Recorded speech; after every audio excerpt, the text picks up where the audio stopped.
Hello, folks, and welcome to another edition of Heavy Hands. I am your host, Connor, and with me, as almost always, is Mr. Phil McKenzie.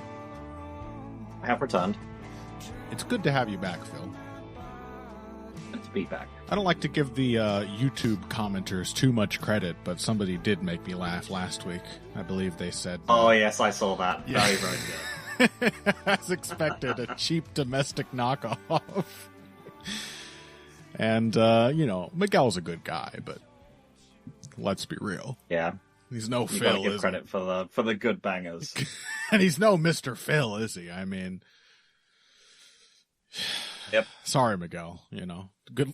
Well, looking forward to the the... tariffs have gone back down again, so... Yep, that pause. Thank God. Phil is now accessible to us on this benighted shore once again. Welcome to Heavy Hands. Welcome back, Phil. Wonderful to have you here again. And what are we talking about today? Well, what else? UFC 314, which on many levels was both just horribly indicative of what the UFC has become, and also exactly the event I needed it to be. Lot of satisfying results sprinkled across this card. A lot of pretty good fights too. I mean, from an action perspective, I don't have much to complain about. Really, I had a great time. Yeah. I mean, it's just one of those times where they book a card really well and they really make an effort, and the result is something which is also good. Yeah. And it wasn't even particularly depressing. No, could have been. Could have been. It was set up. I mean, that is the trade-off for many really satisfying cards, right? It's all about the what is the outcome I want counterbalanced by. Mm-hmm. And certainly that goes all the way up to the main event with Alexander Volkanovski, which, felt like watching a latter-day Robert Whittaker fight. It's like, it was, as I said on Twitter, it was much easier to say that I enjoyed it once it was over. Yeah. Very tense. I have my emotional horse in this race. Big fan of Alexander Volkanovski, of course. Love his fighting style. Seems like a pretty swell dude as far as MMA fighters go. And boy, was it a hair-raising 25 minutes that he spent with Diego Lopes. Even while being a fight that sort of, from the other side, he kind of was largely in control the whole time. But it didn't feel like it. Yeah. Didn't really feel safe at any point. Of course, we had Michael Chandler making Paddy Pimblett look like fucking prime GSP, as one person said to me on Twitter, which was great. By the way, because it was Miguel last week, so normally it would be us sort of viewing these results through the lens of our predictions. Phil did tell me what his predictions were before we started. I just want to run them down. He picked Volkanovski, Pimblett, Rodriguez, Silva, Reyes, Ige, Jandiroba, Hooper, and DeRosa. Yeah, that sounds exactly like what I said. He didn't bother to pick the early prelims, but I'm sure he would have aced those too. Yeah, exactly. Well done, Phil. Yeah. You know what? I think I probably would have picked Michael Chandler. I did. Pimblett at all. Yeah. Yeah. And then as soon as the fight started, I was like, oh, yeah, I remember. Yeah. But yeah, we'll talk about that later. Mm-hmm. Yeah, good card. Interesting results. Mm-hmm. Wasn't the most unpredictable list of outcomes that ever happened, but yeah, it was cool. Yeah, there was enough. Just meaningful, relevant fights featuring people that we know and care about for one reason or another. Yeah, it really just puts a point on the idea that they are definitely not trying with their other cards. Mm-hmm. When you see them make a visible effort and it just yields pretty much a classic UFC event. You know? Yeah. now with more high officials than ever. Yeah, some things have changed, but when they try, they can still put together a good night of fights, and I think this was very much that kind of event. Let's talk about the main event then. Volkanovski, Lopes. I mean, since we didn't talk about it, what was your feeling before this one? What was the vibe from Phil? I mean, I feel like it's the same one that everyone had, presumably, which is to look at it and think, surely Volkanovski's just going to win this, right? He's just better. Yeah. Right? Yeah. Right? Yeah. And then looking at Diego Lopes as being, you know, one of the sort of Dricus school of people who don't actually seem particularly good, but who are like very big and tough and just find ways to win. Mm-hmm. And yeah, that's sort of how it ended up playing out. I think I probably would have picked Volkanovski just because I don't think I could have made myself pick Diego Lopes. Like, I'd have to be convinced that Volkanovski was shot before I did that. Yeah. Not just, you know, maybe slightly on the decline, but actually shot. Because I didn't really know how Diego Lopes would be able to beat Alexander Volkanovski. Yeah. Outside of a KO, right? Or yeah. club and outside sub. Of just, you know. Yeah. And that's always been an issue with Volkanovski, right? Mm-hmm. Is that he's simply not incredibly durable. He's not Max Holloway, and he never has been. And he's often had scary moments in his fights, even when he's been winning them. Yep. Chad Mendes, but obviously most notably like Brian Ortega. But yeah, getting dropped by Max Holloway. Mm-hmm.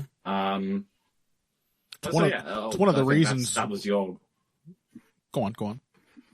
That was sort of the rationale for making a Diego Lopes pick, is that like his margin for error might have gone down. But again, I still couldn't really see how he was going to do it. Yeah. I mean, the one thing that Miguel and I think zeroed in on as the problem with Lopez's game is really a total lack of like initiating skills. Mm-hmm. Like Diego Lopes is weird in that he's kind of one of the purest counterpunchers I've ever seen in MMA. Yeah. He really needs you to take a stab at him. The difference between him and your more classic kind of counterpuncher is half the time he doesn't even fucking defend the thing you're throwing at him. He just waits for you to step in and tries to just beat you by being more willing to eat one and give a hard one in return. And this just looked like a kind of matchup where, yeah, I mean, Volkanovski is a jabbing king. He's going to have a field day just getting to touch Diego Lopes whenever he wants with relatively safe weapons. And that was more or less what happened. However, he that style just works for him way better than it would for most other fighters, like the vast majority. You know, like Volkanovski is not a dynamite power puncher or anything, but he's not feather-fisted. And this was like, in fact, I want to talk about this in approach. It was actually very similar, I thought, to the way Volkanovski approached Korean Zombie. Yeah. In a lot of details, like, you know, the fixation on circling away from the power hand, his use of the jab to try setting up some of these like quick sort of he did that like step in Osotogari, I think is the one where you you cross your leg behind their lead leg and clothesline them over it. You know, a lot of this ideas he had here were just exactly the same things that he came up with for Korean Zombie, and for obvious reasons. I mean, this is a very much a similar kind of fighter. But despite being, I think, a worse boxer than Chan Sung Jung, in a lot of respects, like, you know, not really having his jab, not being as varied in his combination punching, and shockingly, even worse on the defense, Diego Lopes had a much more competitive fight with Volkanovski because he simply didn't give a shit about getting hit. Yeah. Really does change things when you introduce that element to a fight, right? Because so many of your ideas of how to control a fight depend on, at least on the feet, depend on, you know, your opponent's sense of self-preservation. And if they don't have that, or at the very least, if they've rerouted the flight half of their fight or flight response into the fight response, their only desire is to trade with you, then how do you control a fighter like that? It becomes actually quite difficult, even when you're as good at it as Volkanovski is. Yeah. So, yeah, I agree. Yeah, every time Volkanovski wanted to, like, cap off an exchange, yeah, he would draw out the counter and then, from Lopes and then punch him as hard as he could. Lopes would simply try and punch him as hard as he could back again. Yep. And then they'd often end up in, like, scary clinch situations where, they'd both just be kind of swinging in the pocket, and Lopes would keep swinging until Volkanovski had gone away. Yeah, Volkanovski had to. Volkanovski had to have both a fight and flight response at the ready, and Lopes just didn't. He just had the luxury of choosing to fight every time it was an opportunity, despite, again, showing very little ability to actually make that fight happen.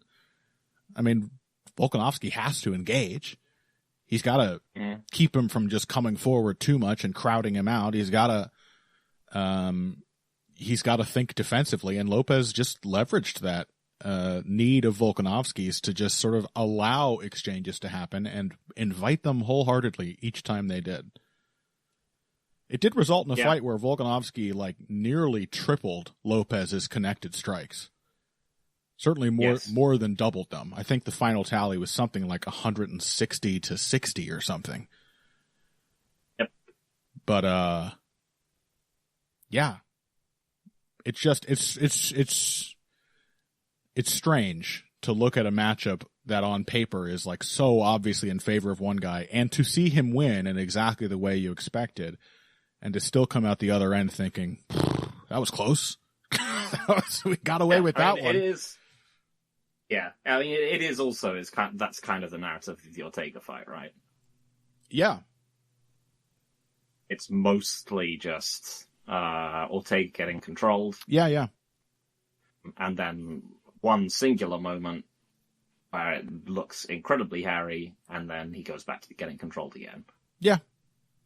It's not unfamiliar territory for Volk. I mean, it's a reason that we have such reason to praise him for his adaptability, is that we have seen him come out the other side of bad moments like that, or like these, and not just survive, but adjust and do better after these bad moments happen. But yeah, it just feels scarier than ever, given the back-to-back knockout losses, right? Yeah, and how old he is. But yeah, it was a fight where Lopes kind of outperformed without really raising his stock. Yeah. Particularly in the way that I view him, I was like, this is just a particular time where you're able to give Alexander Volkanovski a tough fight, and in a similar way, you've caught Brian Ortega just as he's falling off. There might be other people you can do this to in this division, towards the top, but I do not feel like, I don't feel like this was a fundamentally different matchup to Volkanovski Ortega, it just felt a bit spookier because he's old. Mm-hmm. Yeah, tremendous performance from Volk. Like some weird scorecards from people who are watching it. Like I didn't really think there was a good case for Lopes winning more than one round at all. I scored it 49-45 because I gave Volkanovski a 10-8 in round 1. Yeah. Which was the only round in which Lopes got truly nothing done and also got badly hurt and then crushed for a solid 20 seconds with some brutal ground and pound afterwards. I felt that was enough for a 10-8, but even if you call that a 10-9, that's fine. I thought a 4-round fight for Volkanovski, for sure. Even the 4th round, which is the one you give to Lopes, right? Yeah. That's the one where the third, I think, is the one where he knocks him down. Yeah. He has him on. He's sort of backpedaling for a significant proportion. That's the one where he cuts his eyelid with the lace of his glove, and then immediately after bangs Volkanovski with a huge uppercut. But like honestly, it's hard not to give that round to Lopes just on optics. But like the 60-second or so onslaught following that scary moment, it is literally Volkanovski landing thunderous, huge punches and Lopes missing. Like, even that round possibly shouldn't be such a clear round to score. It's just like, well, Lopes, it felt so close. Lopes has to get one of them, and it's that one. Is kind of how I feel. Yeah. But yeah, mostly it was great to watch a great fighter do his thing. Yeah. I mean, I do have a few things to say about the particulars of Volkanovski's approach here. It was more than any fight I can think of except the Korean Zombie fight. A performance defined by Volkanovski circling to the right, to his right, rather. Which is usually understood to be taking you away from the opponent's power hand.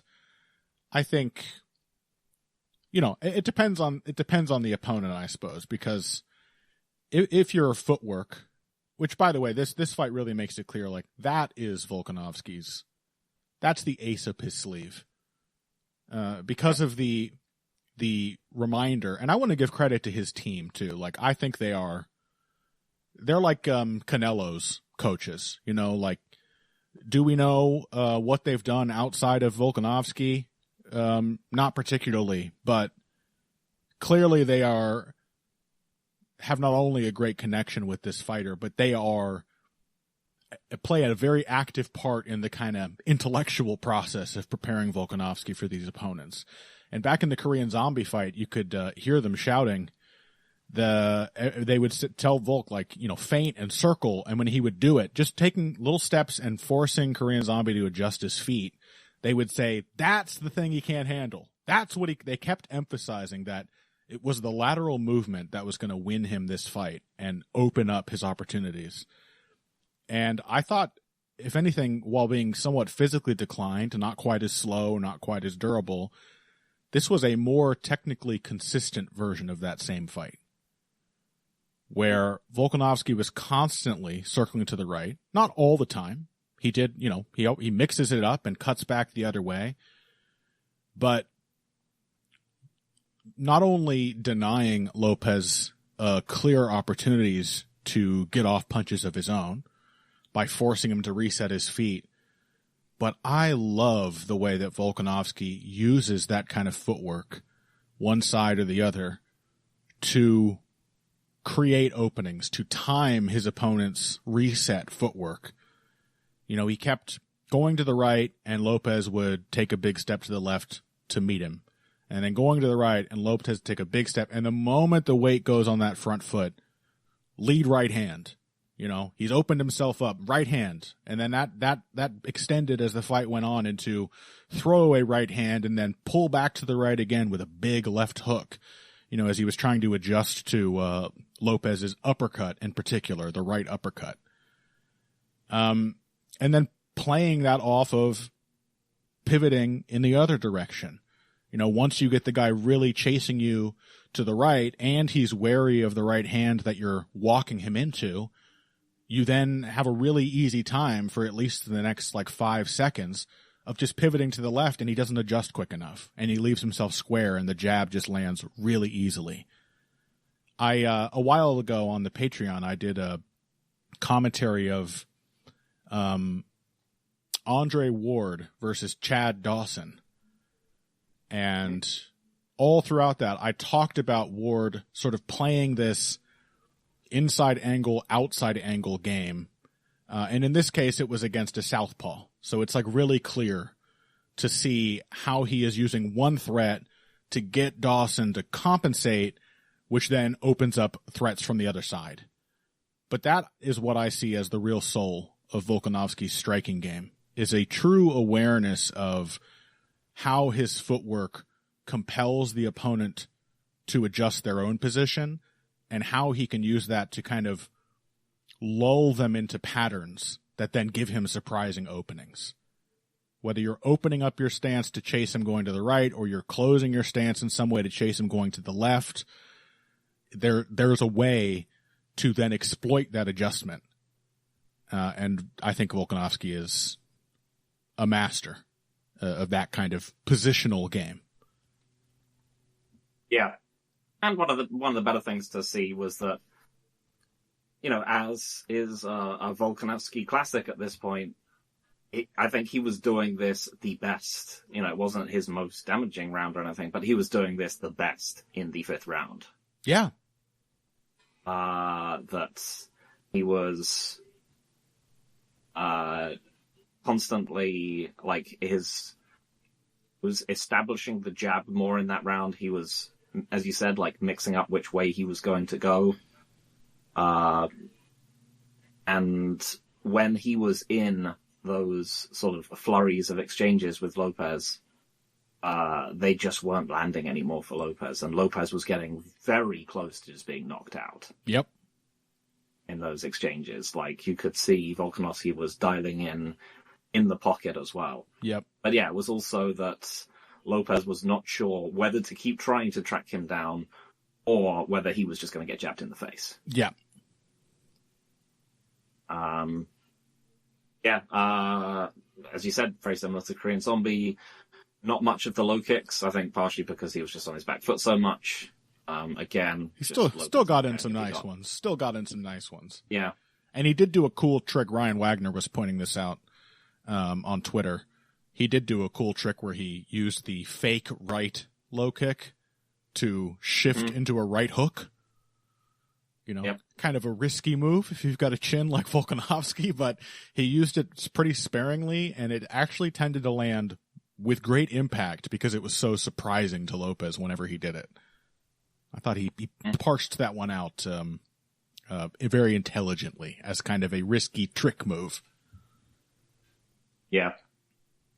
So it's a great fight. I think it's much less, even in retrospect, it's just like a much less scary fight than it was watching it at the time. Yeah. You're just like, oh yeah, he's just winning this pretty comfortably. It's just so close to being a truly dominant win for Volkanovski. Yeah. Just like the Korean Zombie fight, except that Lopes can take the shots much better than Korean Zombie could at that point in his career, and Volkanovski can't take the shots. I mean, Korean Zombie, that's remembered as a shutout.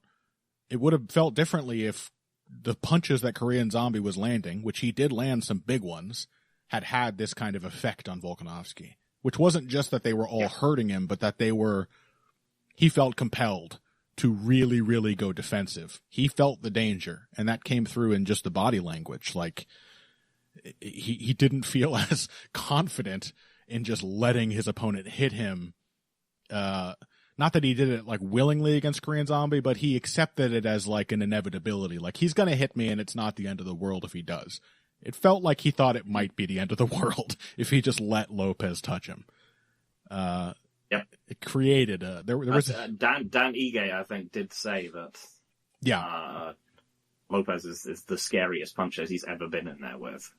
Yeah, he described him as having thudding, like bone-shaking power and also presence. I believe John Anik quoted him as saying, a presence like I've never felt before. I get it. You watch a fight like this, and it's just like, athleticism is cheating, durability is cheating too, especially if you're willing to spend it the way that Lopes is. It kind of just breaks the game a little bit. It is a cheat code where like this guy just doesn't give a fuck about getting hit. So control and striking is not, you can't just dominate a position. The position is constantly changing. You have to create threats, and the threats are things that hurt. And that's why the opponent respects them. And if they don't respect them, it made me think of that fight we had on that Mexico City card, Godinez versus Palastri, where Godinez was just, Volkanovski-esque in how she was just running this wrestle boxing clinic on Palastri, who then in the third round just decided not to give a shit about getting hit, and it changed the entire tone of the fight. Suddenly became a terrifying experience for Godinez. And the difference here, of course, is that it kind of felt that way from like round 2 on, and yet Volkanovski won almost all of those rounds. Pretty damn convincingly, too. Yep. Speaks to his level. It really does. Yeah. I hope he gets another fight soon. I don't know how much longer we're going to be getting to see him perform at this kind of level, but he's still performing at this level. I would like to see him fight Movsar. I think his team has said, in a tremendous credit to him, that they would also like to fight Movsar, which is, they could get away with fighting Yair Rodriguez again, frankly. Yeah. And he doesn't want to. Rodriguez has been calling for it. I don't know. Given that like nobody's paying attention anymore. I don't know if you saw this, but like there was some recent event where like Hunter Campbell was essentially trying to have like a public intervention for Dana White's gambling problem. It's like, I'm worried about you, man. And Dana White's just not listening. But like that's just a symptom of how checked out the brass are at the UFC. So they might miss this, what would have once been a very obvious opportunity to the younger, more agile UFC. But clearly it should be Rodriguez versus Lopes. Those dudes hate each other. They were getting into it. Like, that's such an obvious fight to make. And however much Dana sort of inexplicably loathes Movsar, a line, by the way, which many sycophants online have picked up. Then I'm like, he doesn't deserve the fight. He's so boring. He's so boring. I'm like, he's so boring. It's like, what? He's really not. I don't understand this. He just isn't. He isn't. It's just not true. He's like the dude. I know that like wrestlers are sometimes boring, but like Ivloev is much more like Merab than he is your typical MMA wrestler. He is like regularly attempting 15 takedowns per fight. It's like, it's dynamic wrestle boxing that he is doing. And he's at featherweight, so he can't just like sit on people and control them. The fights there's enough pushback for his style to be exciting. He's not the like a guaranteed barn burner fighter, but he's not a dud. I don't get it. Yeah. I haven't seen a single Movsar fight that I didn't enjoy. Yeah. And mostly he just beats the shit out of people. Yeah, they're very scrappy. I really don't understand this. That Ige fight? Yeah. The fucking Diego Lopes fight. I mean, you love Diego Lopes so much. Look at his fight with Ivloev. Effortlessly defending 8,000 submissions, mauling him from top position. Like, that was a fun fight. Mm-hmm. We're going to pretend like Ivloev had no part in that just because Lopes is a maniac. Like, look at Lopez's fight with Dan Ige, who's not the right kind of maniac. That one sucked. Lopes is capable of having a shitty fight too.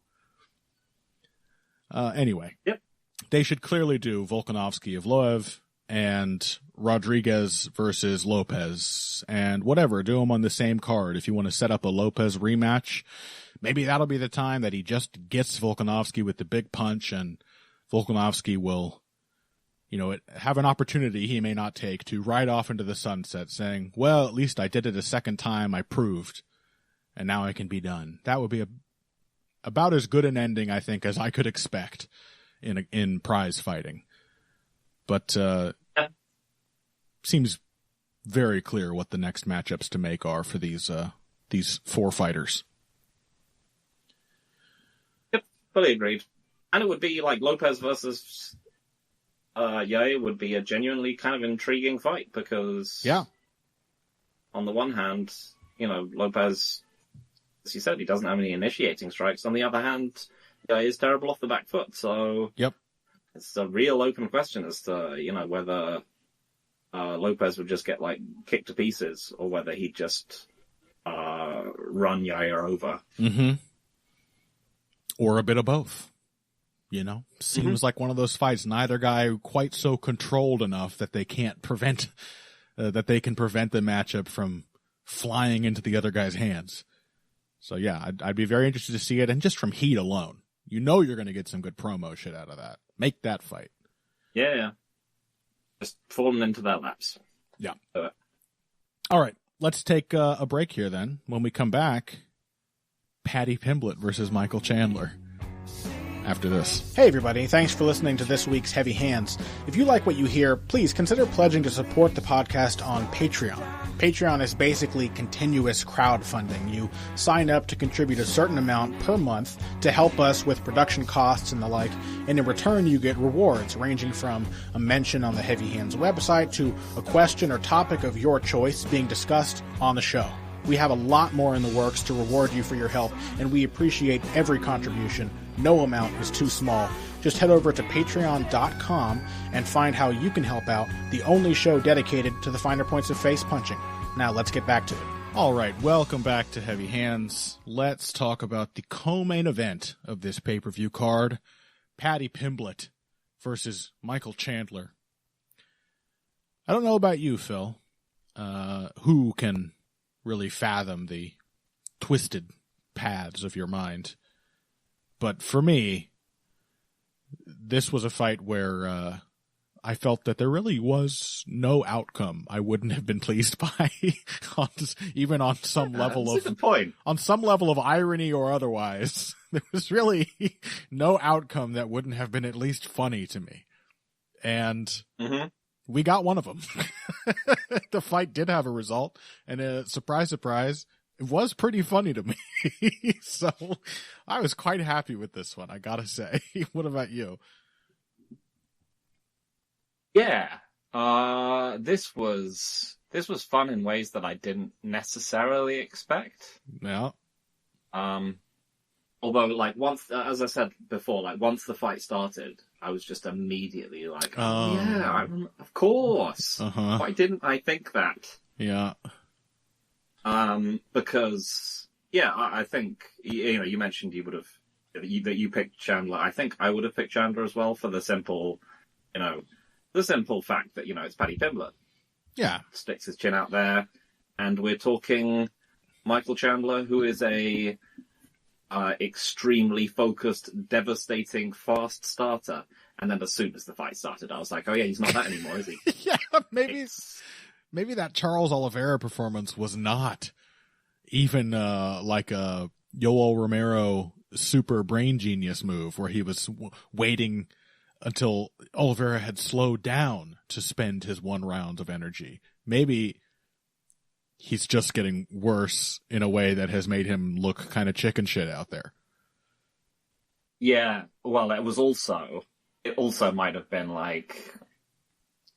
that after that Oliveira fight, he found himself thinking, man, that almost worked. Well, I'm pretty technical and good at this stuff. All I needed to do was just hit him in the spine 20 or 30 more times after I stunned him. And maybe grab his dick or something. And then I would have finished him. But yeah, as it stands, as soon as the fight started, I was like, yeah, oh no.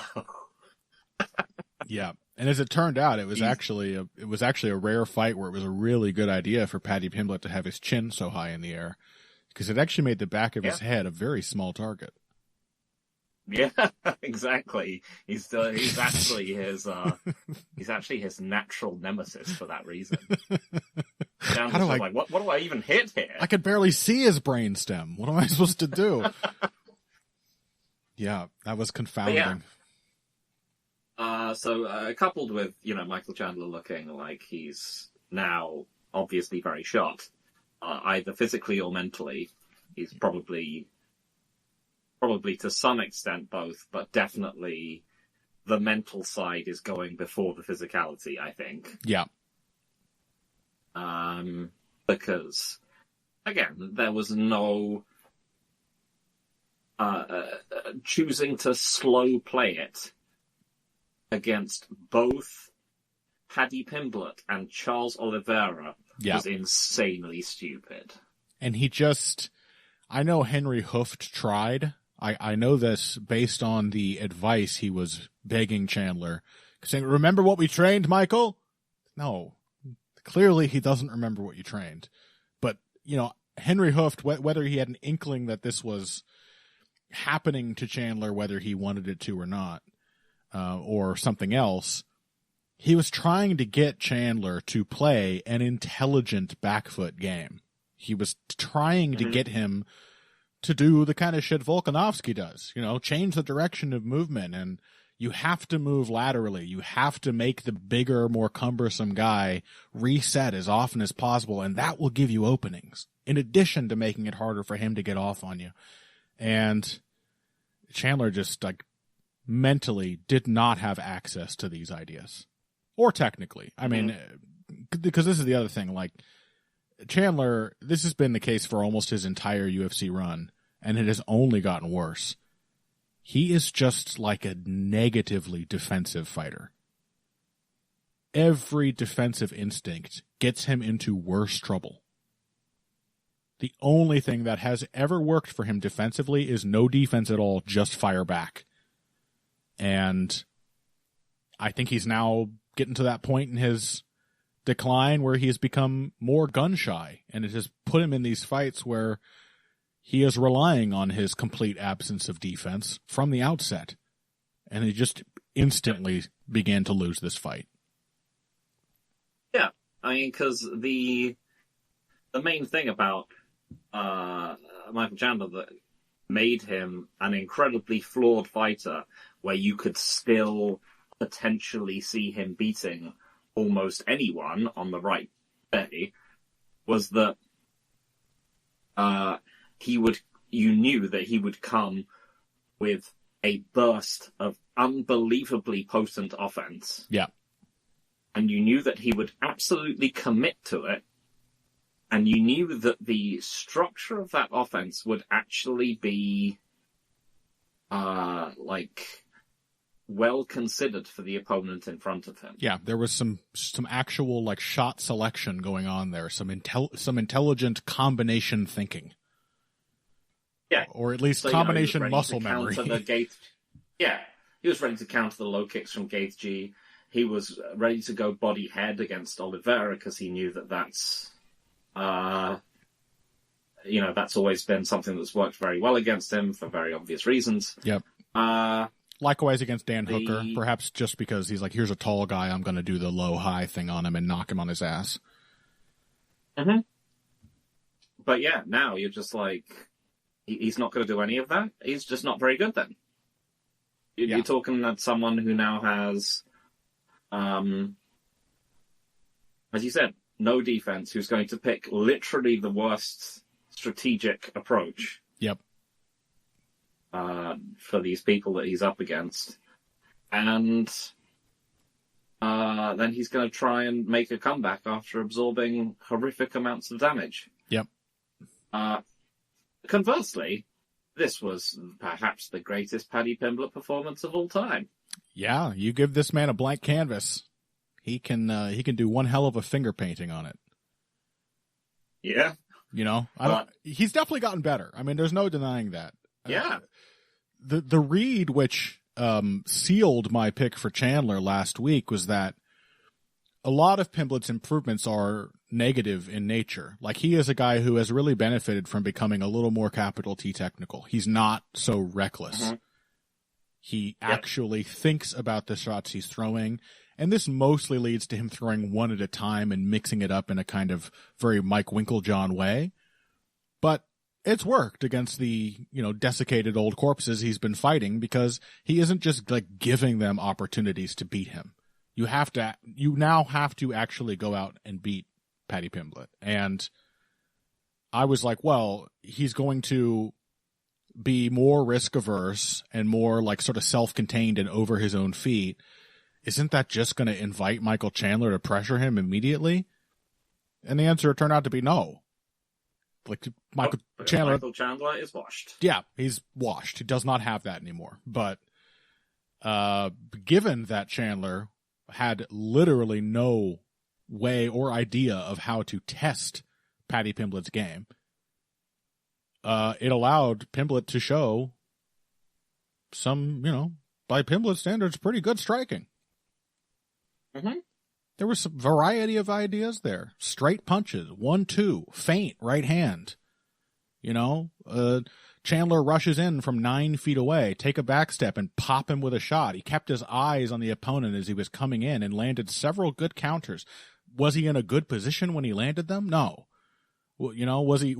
Were they the kinds of counters that, like a better pressure fighter, say Ilia Topuria, which they should make that fight now? They have to make that fight now. Please. Would Ilia Topuria just catch him, like literally squaring himself up, relying on his vision to find the counter before the opponent can land? Would Topuria feed on that? Yes. But the ideas were there. All the ideas were there, and they were just devastating to Michael Chandler because he wasn't comfortable with any of them.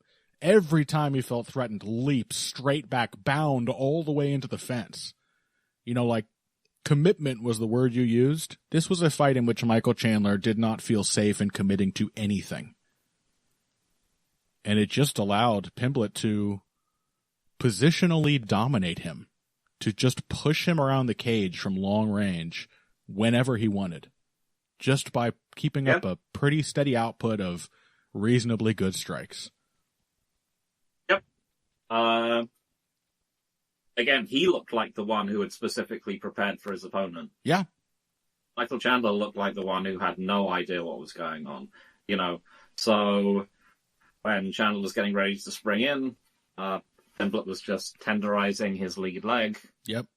On occasion, Chandler did counter him, but obviously Pimblett seems to have a tremendous chin, so it didn't really do anything. And on rare occasions, it should be said. Yes. Very rare that Chandler even just accepted an exchange in this fight. Yep. Yeah, most of the time he's just getting his leg punted. And then, he had a nice selection of strikes for dealing with and discouraging the level change. Mm-hmm. Like, it was landing and threatening with the uppercut. Mm-hmm. It was just like a very professional performance from Paddy Pimblett against an absolutely terrible version of Michael Chandler. Mm-hmm. Has this version of Chandler, is this all since the Conor McGregor fight fell apart? Yeah, it broke him. Yeah, I'm thinking. It absolutely broke him. A life of dreaming, believing, and achieving ruined by the loss of a single red panty night. Yeah, I think that just his belief in like the secret and the fact that you can will things into happening has just deserted him. Yeah. And now he just can't execute anymore. Yep. And now he's lost to someone who, again, had a remarkable performance. But who isn't very good. Yeah, still did not convince me that Pimblett is particularly good. Again, no fight has ever felt more like somebody getting a truly blank canvas to show their improvements off against. But yeah, I'm 100% with you. Screw that Ilia Topuria Makhachev thing. Do Makhachev Tsarukyan if you can, and do Paddy Pimblett against Ilia Topuria. It's got heat, man. And maybe Pimblett can just tank shots, and we can get a sort of vaguely Volkanovski Lopes-esque fight out of it. I'm more convinced it would have, if it would not be competitive, because I don't think it would be, that it would have elements of a fun fight in than I ever have in the past. Mm-hmm. Pretty much my entire take at the full time that they've had this quote unquote rivalry is that obviously the Topuria would smash him into paste. But now I'm like, yeah, maybe he can fight back a bit. Yeah, that paste might be spicy. Might hurt Topuria's tongue when he starts eating it. Yeah. And more than that, also, maybe Paddy Pimblett would win. And also, I saw that, like, Conor McGregor bet on Michael Chandler or something and was upset that he didn't win. He chose to yell at he chose to yell at Chandler for this too, which I found particularly funny.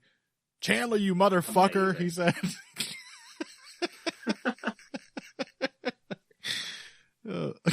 Yeah, so now Pimblett and Conor McGregor have beef. And so, yeah, potentially now there's now a future, and it's not a very likely one, but there is a future in which Paddy Pimblett can cleanse MMA of both its greatest past star and its potential greatest future star by beating Ilia Topuria and Conor McGregor both. And if that happens, we can finally pack all this up. It'll be done. Yeah. The world can end. Temple Winter can arrive. Jormungandr, the World Serpent, can unwind himself and, fight Thor or whatever he does. Ragnarok will be here. Pimblett can crush Topuria and both Topuria and McGregor. And yeah. Finally, we can all rest. The new first man and the new first woman, Ash and Elm, can rise from the ashes. And we can start fresh. And don't we need that at this point? Yep. Burn it all down. So, anything else to say? I had some other points I wanted to mention, but they are escaped. Oh, there was one moment that was particularly funny. Chandler was, being brutally pummeled. I think it was in the third round, and he was on the way to getting finished. And Pimblett did something. I don't know if he hit him in the back of the head or he fish hooked him or he grabbed his glove or something. And Chandler looked up and was like begging the referee for reprieve. And nice. Fair play to, I think it was Kerry Hatley for not even acknowledging the complaint as far as I could tell. He just sort of looked dispassionately on as Chandler was crushed and sent to oblivion. That was pretty satisfying to see, I gotta say. This guy's fouling me. He was just like, hey! And, literally, the God was silent. God did not even respond. Didn't pick up the call. Damn. God left Chandler on red. No fair. that what happened to honor in the MMA cage? Yeah, this is ridiculous. Okay. Also, in the finishing sequence, a strong reminder of how much of a game changer 12-6 elbows can be. Because Chandler was desperately covering up, trying to survive. And even there was that Chandler toughness, right? Like, he could sense the fight was about to get stopped, whether he was conscious or not. And he was squirming and doing everything to try to keep moving and change the position. And covered up with this, high guard flat in his back. And Pimblett just rained 12-6 elbows right through the middle of his guard. It is a very useful strike for fighters in top position, I have to say. And, yep. Pimblett may not seem like the sharpest tool in the shed, but in a sport full of fighters who just don't really know the rules, Pimblett cutting edge. They legalized that shit this year, and he's out there making it a part of his game and putting away Michael Chandler with it. So yeah, it just needs a year of Islam Makhachev, Conor McGregor, Ilia Topuria. Oh yeah, and he's got beef with Colby Covington. He can take out Colby Covington as well. And, I suppose. I mean, at this point, I just don't want Colby Covington's obvious fucking grift to work ever again. That he sees. I mean, find something you love as much as that man loves calling out lightweights. Just the fact that he ran backstage with his latest hired girlfriend, and to start fucking chirping at Paddy Pimblett, who you never appreciate an annoying guy like Paddy Pimblett more than when he's being annoying to Colby Covington. Yep. You're like, I would hate to have any kind of disagreement with this man, but then Colby Covington is trying to call him out, and he just does that thing where he points and goes, ah! He just does like a fake laugh at him and won't stop. Like, that's right, Colby. That's what you fucking get. That's what you get. You get mocked by by an English teenager, essentially. Yes. You're just being mocked by essentially a larger, muscular version of Kuno from Disco. Yes, exactly. You're Kuno's bitch! Yeah, exactly. So, again, no result. It would have been hilarious if Chandler had been the one to stop the Pimblett train, and it was just as hilarious to discover that Chandler is yet another withered husk that Pimblett got to feast on. And it really, we need to emphasize, Pimblett looked pretty good doing it. So a lot came out of this, and of all the possible results, this one was certainly one that I was capable of enjoying. Yeah, but like you said, this was so well booked. There was just no way it wasn't going to be fun. Yeah, perfect. Any result will be satisfying. These two just unlikable fucking fuckwads who have really not proven anything despite having both been in the UFC for several years each. How could it not be a satisfying conclusion? The fight could have sucked and it would have felt satisfying. It would have been like, look, I told you. They're trash. They couldn't figure out how to win. Instead, it was, one unlikable guy getting completely tooled up by another. Perfect. Awesome. All right. Let's take one more break. There are a couple other fights to hit here, but I think the one we will focus on for segment 3 has got to be Jean Silva, Bryce Mitchell. Mm-hmm. It's got to be, right? Yep. So we'll hit that after this. Financial support is fantastic, but there are other, even easier ways to support Heavy Hands. Perhaps the best is by spreading the word. We know our fan base. You're all cool, popular people with serious social media presences. You're tastemakers and trendsetters. Okay, there are one or two of you that don't fit that description. You know who you are, but no matter what, you can always help us out by telling folks about the show. You can also give us a positive rating and review on iTunes and Stitcher, things like that. We rely on word of mouth and positive feedback to grow and improve, so thank you very much for your time and your help. Now, back to the show. All right, welcome back to Heavy Hands. Phil has begged me, essentially, to talk about Patricio Pitbull versus Yair Rodriguez first, because he's a bad man, really. I mean, I don't mean to, I hate old people. Not to speak about you like you're not here or anything, Phil, but just to share some semblance of a private moment with the audience. This is a bad guy. This is a bad cookie, Mr. Phil McKenzie here. And as he was telling me about how we should talk about this fight, I could hear him wiping the slobber from his chops. He was actually salivating to discuss this. So, Phil, take it away, because I can't stop you. This is one of those fights where, like, when it was booked, I was like, oh, what a great fight. Yeah. Patricio can beat up someone who's quite flawed. And then I thought about it a bit.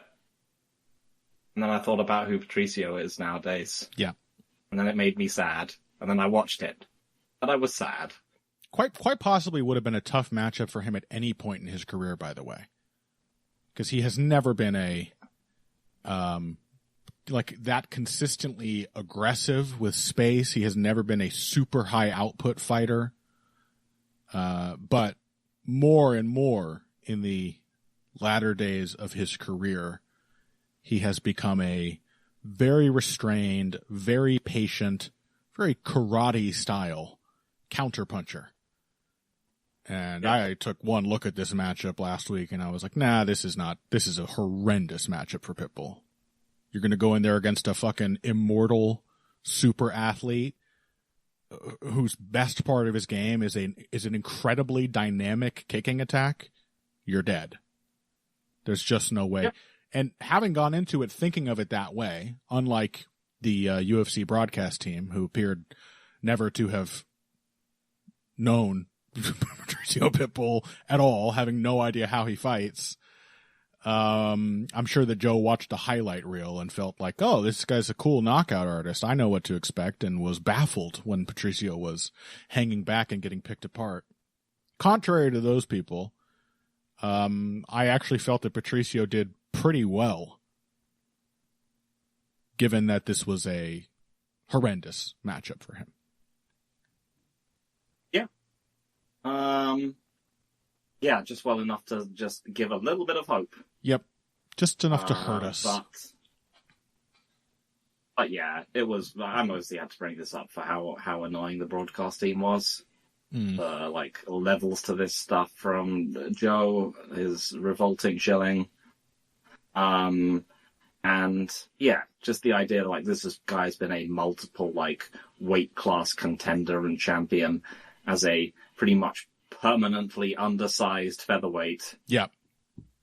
You know, has beaten some amazing fighters, is clearly in the twilight of his career, lost, you know, very recently at bantamweight. Yair Rodriguez would have to cut both his legs off to make bantamweight. Yeah.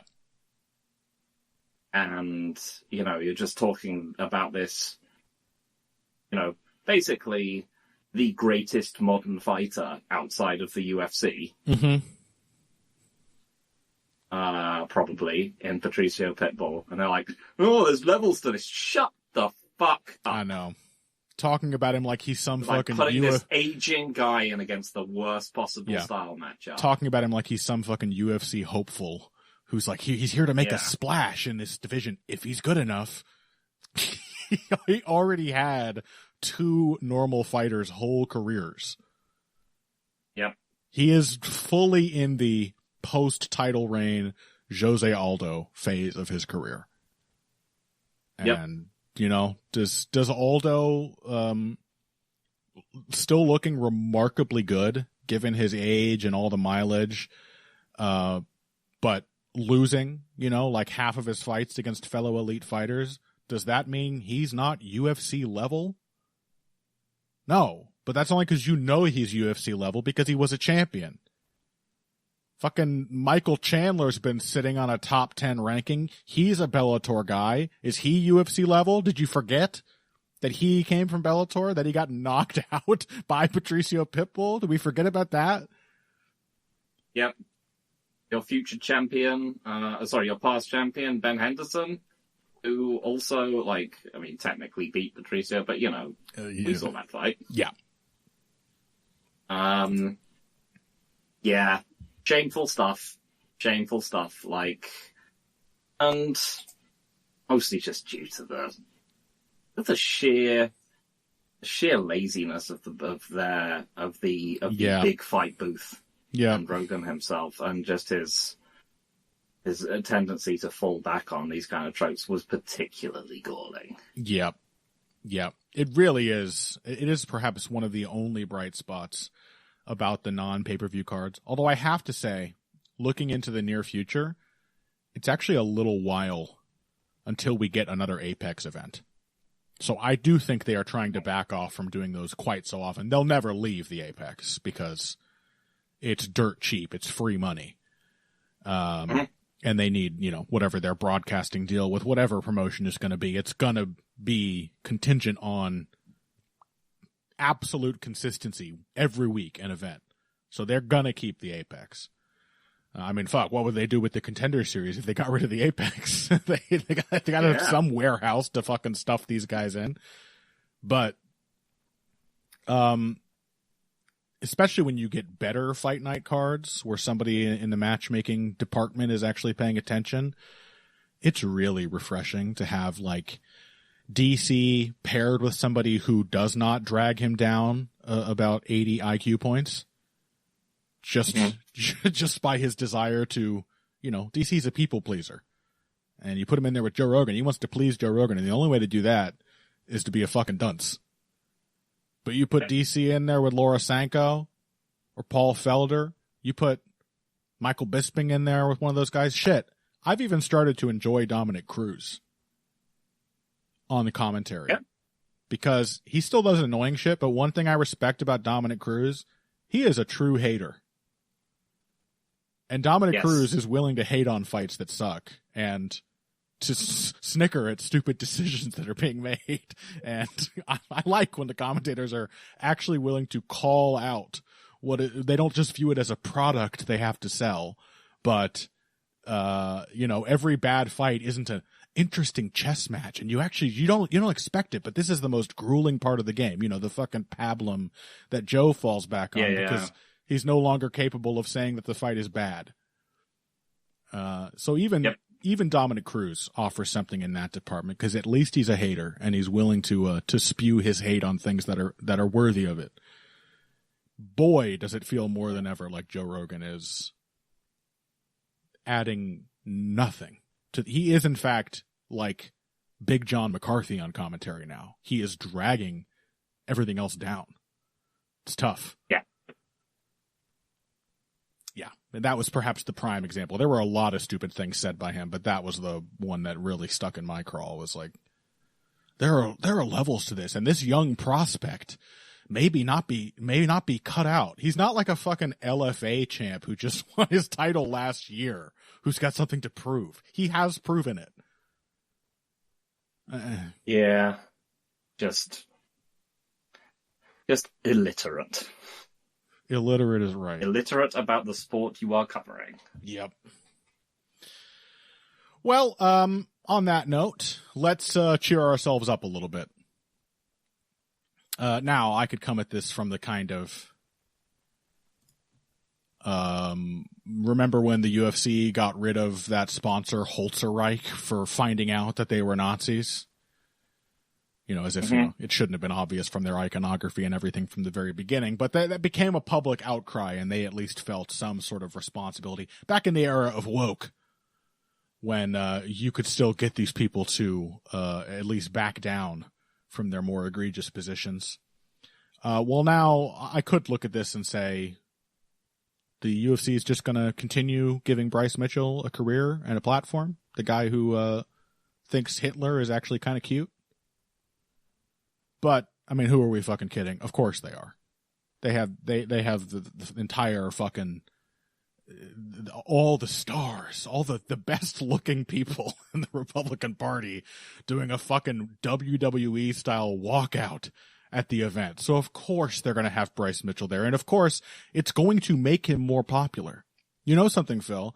I have a friend of mine who works at a print shop that produces some merch for Bryce Mitchell. Some stickers and shit. Let me tell you something. That man was not selling any stickers before he let it slip that he actually thinks that Hitler's hair was really nice.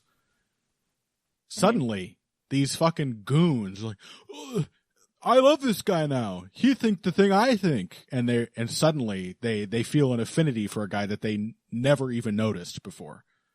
The guy that I noticed before. They've simply responded to, this guy said something that triggered the libs. Yeah, of course. Doesn't matter what it is. Doesn't matter how heinous it is. It triggered the libs. So I like him now, actually. He seems cool. Does he seem cool? You want to get stuck talking to Bryce Mitchell in a bar? I don't think so. I do not think so. Some guys are just weird and off-putting, and Bryce Mitchell has only become more that kind of guy. I was paying to Bryce Mitchell before when none of these people knew who he was, because I thought this guy's got an interesting game. He's got some cutting edge shit going on here. I want to see how far he can go. But no, these people don't give a fuck about his MMA skills or the quality of his fights. They give a shit about the Hitler stuff. And you could feel that is in fact not actually a popular sentiment. However much Bryce Mitchell might have been gassed up by this little in circle of degenerates, this twisted little tribe, there was a mainstream level explosion of sadistic glee all across the internet when Bryce Mitchell got executed by Jean Silva here at UFC 314. Mm-hmm. A groundswell of enthusiasm for his simulated demise. So I found that heartening, just to see how gleeful the average person really was, even if their replies are full of blue check bots, telling them that actually Bryce Mitchell is a brave hero. Didn't go out like a hero. Went out like a bitch. Tapped and went to sleep. Anyway. Yeah, on that note, I did also find his stuff about the, like when his people were like, "Oh, that's a really cold line." It was his thing where he's like, "I put down a lot of dogs that have come on my farm or whatever, and you know what they always do? They always squeal." I was like, "Do they?" This man's killing a lot of dogs. You're killing a lot of dogs, and how are you killing the dogs? Like. Killing them painlessly? I've tortured a lot of dogs in my day. And let me torturing dogs to death? Let me tell you something. When you peel their skin off, they don't like it. They do not like it. And everyone's like, yeah! Lynch sure hated it when you said that. You know what? I thought Bryce Mitchell did a really good job in this fight. Well, I thought this was a kind of a sticky matchup, honestly. I just thought he was going to get utterly smoked because he physically cannot handle Jean Silva at all. And, it was just going to be deteriorate into an ugly beating. But I think Bryce Mitchell actually fought a reasonably, well-considered and, courageous fight for what it was. He was like, I'm gonna try and keep volume on this guy. I'm going to try and kick him up from range and I'm going to, make sure that I'm not in range for counters, but I'm going to keep, trying to keep a volume edge on him. I'm going to, and I'm going to strike with him probably more than I want to see if I can set up the takedowns on him. Yes. None of it worked. Yeah, of course. Because, Jean Silva is a disgusting freak of nature who's, all of that stuff simply bounced off him. He landed a bunch of low kicks that had no visible effect. And you could clearly see just how terrified Bryce Mitchell was every time Jean Silva even came close to hitting him. But I suppose you got to give him credit for that. Unlike his idol, he did not, when he realized he was lost, off himself. Yeah. He made his opponent kill him, which Jean Silva was all too happy to do. Very happy to do, yeah. Very, very happy to do it. A gleeful execution. Jean Silva is, I also thought, he fought Josh Emmett and just got absolutely obliterated with ease. That was my gut feeling. And then I looked at this matchup, I watched some tape, and I was like, man, Bryce Mitchell does have a tricky game. There are a lot of interconnected parts to Bryce Mitchell's game, each one making the others more effective. It's pretty cleverly put together. And I watched, in particular, Silva's fight with Charles Jourdain, where he was very easily taken down several times by Charles Jourdain.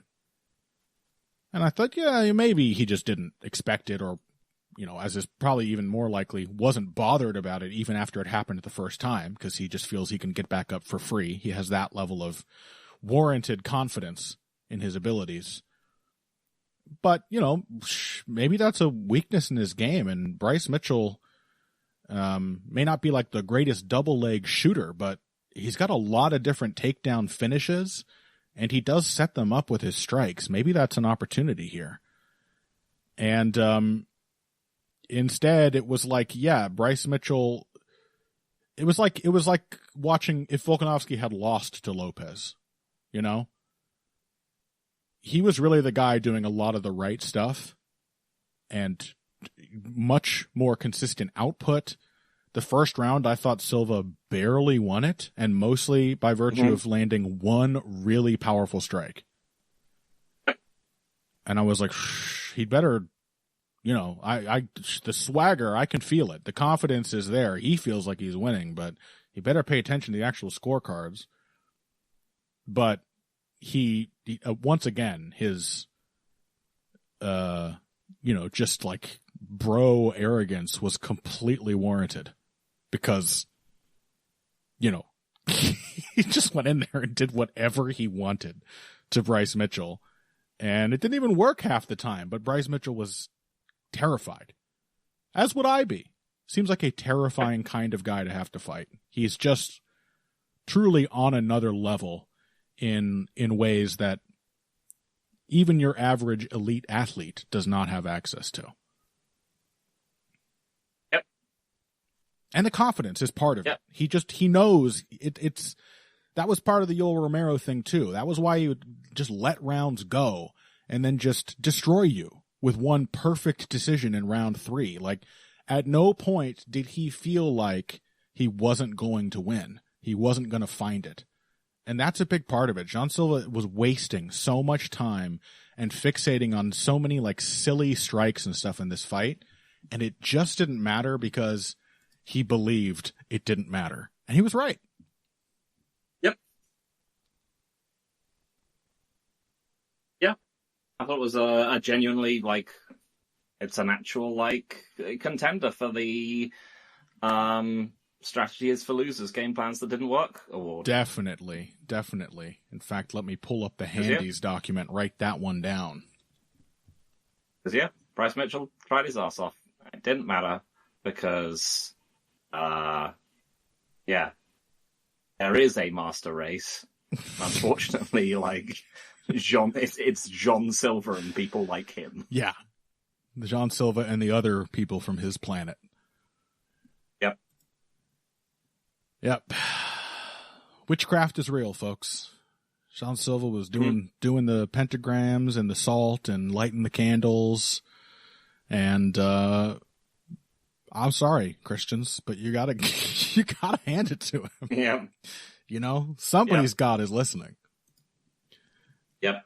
Evil just won this time. Yeah. What a shame. All right. Well, a couple other things to mention here. Of course, we have Dominic Reyes versus Nikita Krylov on the main card opener. And this was another one that I definitely got wrong. And it was on no way would I ever pick Nikita Krylov to lose to modern Dominic Reyes. Well, I kind of thought the wrestling would be a problem. Yeah.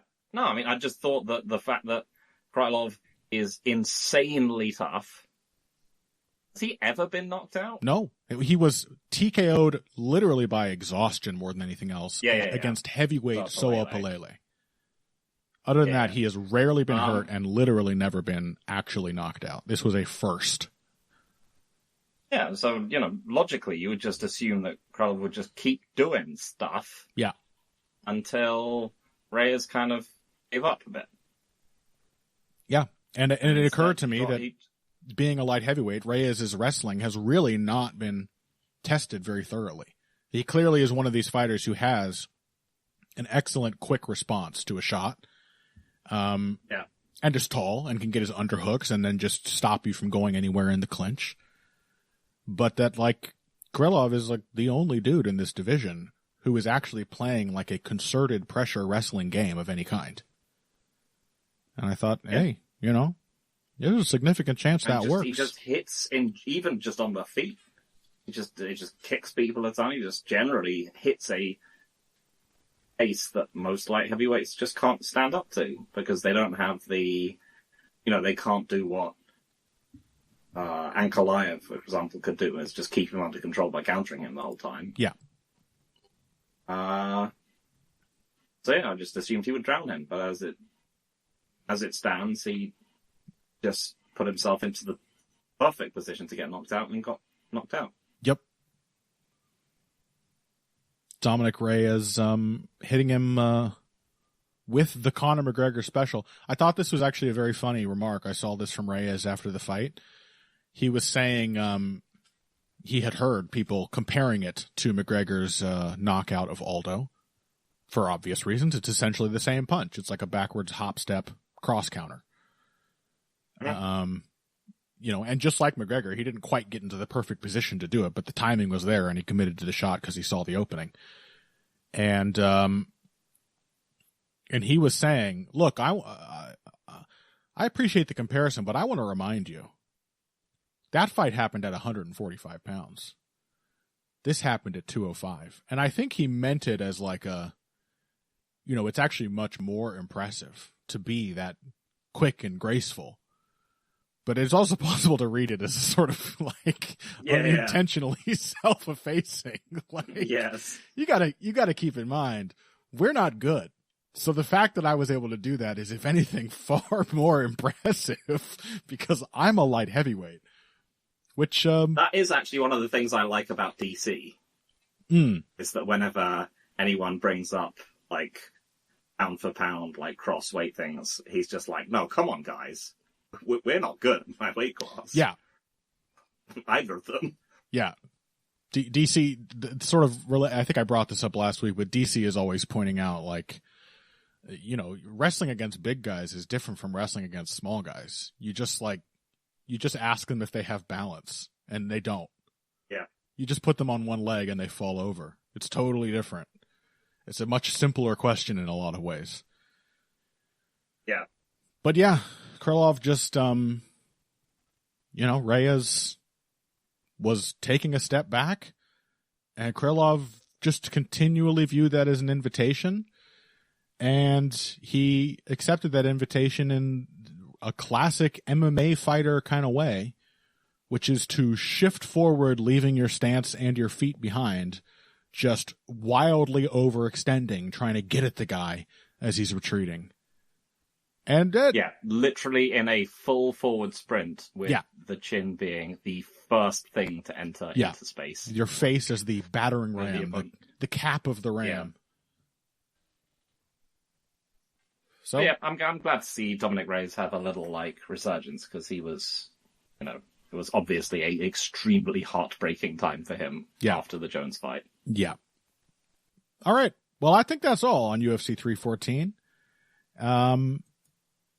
However, it wasn't all good news this week, was it? No. A thrilling event. Really,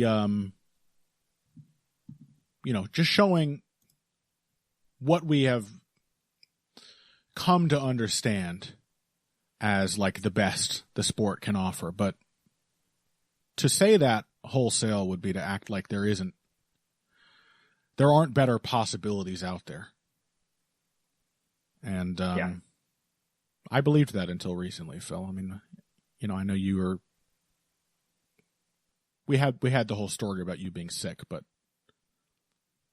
yeah. So I guess we might as well actually come clean about what really happened. Yeah. Last week, we sort of discussed that we would mention this, and we want Heavy Hands to be a place where people can be open with their feelings, and I honestly I couldn't do Heavy Hands last week because I just couldn't face it, and the reason why I couldn't face it, it's okay. I don't know if I can say it. It's okay. It's all right. We have you're gonna have to do it. Sorry. The GFL is no more. It's not happening. Okay. Yeah, I've heard people describe grief as a physical thing before, but it's only this week that I've really known what that feels like. Mm-hmm. I just don't know what I'm going to do without the knowledge that the GFL is out there. Yeah. Well, it's a sucks to end a fun episode on such a downer, but I think we're going to leave the listeners with a little something that will hopefully bring them some comfort in this trying time. And with a heavy heart, I have to say that if you want to reach out to us, you can find us on social media at Evil Greg Jackson and at Boxing Bush, and you can also find me on Blue Sky at King Typo. And check out my Substack, facepunching.substack.com. I'll have a piece coming out on Volkanovski's win this week. And if you came here today for the finer points of face punching, you came to the right place. This has been Heavy Hands. They've shuttered the gates and the grinders are cold. No more champs to bottle, no more legends to mold. The cauldron is still, the steam drifts through the door. Incandescent armor splintered on the floor. Glue Factory League, where the fighters used to shout, this pot is pretty hot, can you please let me out?